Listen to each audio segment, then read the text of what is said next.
আজকে আপনাদের দুটো রেসিপি করে দেখাবো। একটি হলো কুমড়ো ডাঁটা, আলু, বেগুন, চিংড়ি মাছ দিয়ে চচ্চড়ি, আর আরেকটি হলো পাঁচ মেশালি শাক। তো প্রথমে চিংড়ি মাছের চচ্চড়ির জন্য প্রথমে উনুনটা জ্বেলে কড়াইটা গরম করে নেব। কড়াইটা গরম হয়ে গেছে, এবার হচ্ছে সরষের তেল দিয়ে দেবো, দিয়ে তেলটাও ভালোভাবে গরম করে নেব। তেল ভালোভাবে গরম হয়ে গেছে, এবার ওতে ভালো করে ধুয়ে পরিষ্কার করে নুন হলুদ মাখিয়ে রাখা চিংড়ি মাছগুলি ছেড়ে দেবো।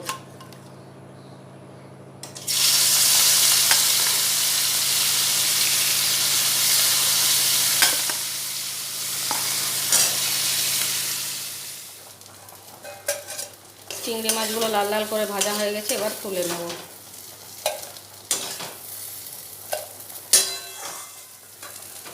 তেলটা ভালোভাবে গরম হয়ে গেছে, ওতে সামান্য একটু হলুদ গুঁড়ো দিয়ে দেব।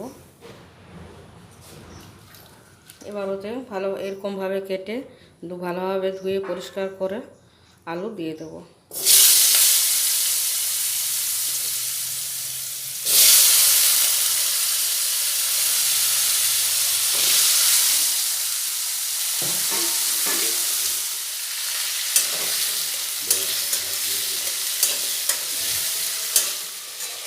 এবার ওতে দিয়ে দেবো নুন,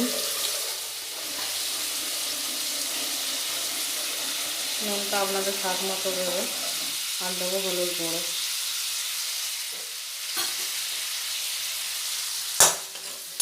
দিয়ে বেশ ভালোভাবে লাল লাল করে আলুগুলো ভেজে নেব। আলুগুলো লাল লাল করে ভাজা হয়ে গেছে, এবারে তুলে নেব।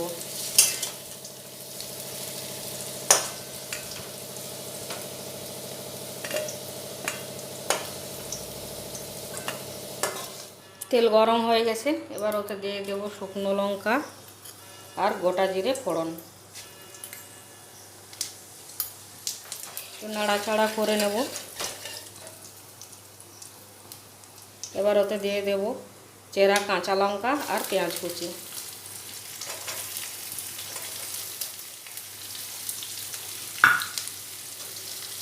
দিয়ে পেঁয়াজগুলো একটু ভালোভাবে ভেজে নেব।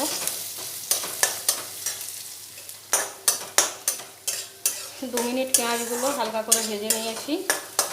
এবারে ওতে দিয়ে দেব ভালোভাবে কেটে ভালো করে ধুয়ে পরিষ্কার করে রাখা কুমড়ো ডাঁটা আর বেগুন, এইভাবে কেটে নিয়েছি।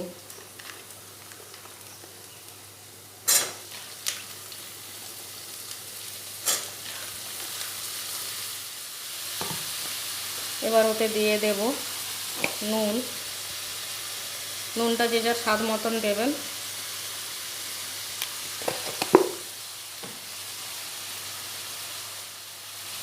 হলুদ গুঁড়ো,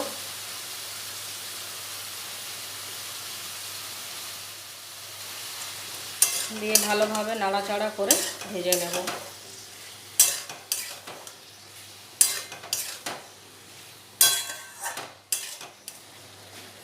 এবার ওতে একটা টমেটো কুচিও দিয়ে দেব। টমেটোটা কুচিয়ে নেব। টমেটোটা একটু বড় বড়ই কেটে নেব।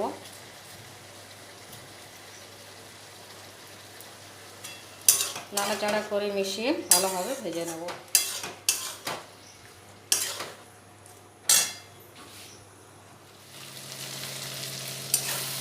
ডাঁটা বেগুন ভালোভাবে ভাজা হয়ে গেছে, এবার ওতে ভেজে রাখা আলুগুলি দিয়ে দেবো।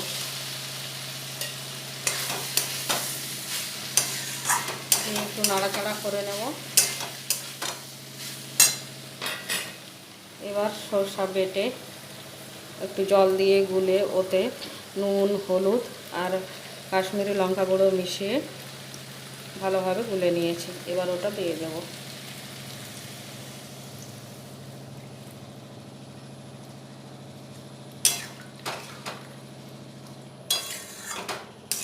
নাড়াচাড়া করে ভালো করে ফুটিয়ে সেদ্ধ করে নেব। আলু ডাঁটা খুব ভালোভাবে সেদ্ধ হয়ে গেছে, এবারে ভেজে রাখা চিংড়ি মাছগুলো দিয়ে দেব।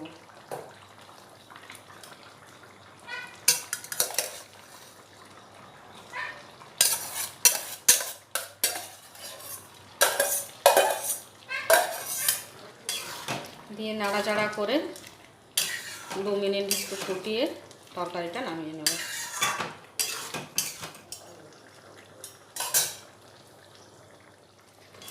চিংড়ি মাছগুলি দিয়ে খুব ভালোভাবে ফুটিয়ে নিয়েছি, তরকারিটা হয়ে গেছে, এবারে নামিয়ে নেব।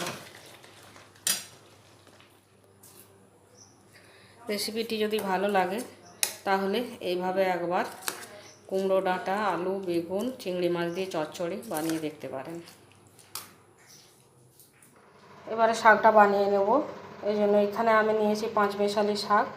শাকের মধ্যে আছে লাউ পাতা, কুমড়ো পাতা, আর আছে চাল কুমড়ো পাতা, কলমি শাক, সজনে শাক, আর আছে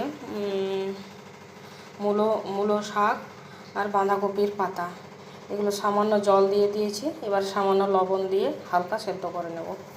শাক ভাজার জন্য উনুনে কড়াই বসিয়ে দিয়েছি, ওতে দিয়ে দেব সরষের তেল। খুব ভালোভাবে গরম হয়ে গেছে, ফোড়নে দিয়ে দেবো 2টো শুকনো লঙ্কা, থেতো করা রসুন, সামান্য গোটা জিরা। নাড়াচাড়া করে নেব।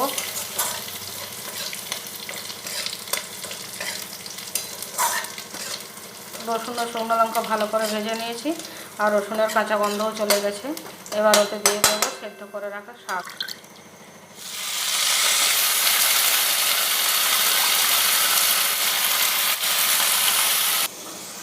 এবার ওতে দিয়ে দেবো সামান্য লবণ, কারণ শাকগুলো সেদ্ধ করার সময়ও কিছুটা লবণ দিয়েছিলাম। এবারে ভালো করে ভেজে নেব। শাকটা ভাজা হয়ে গেছে, এবারে তুলে নেব।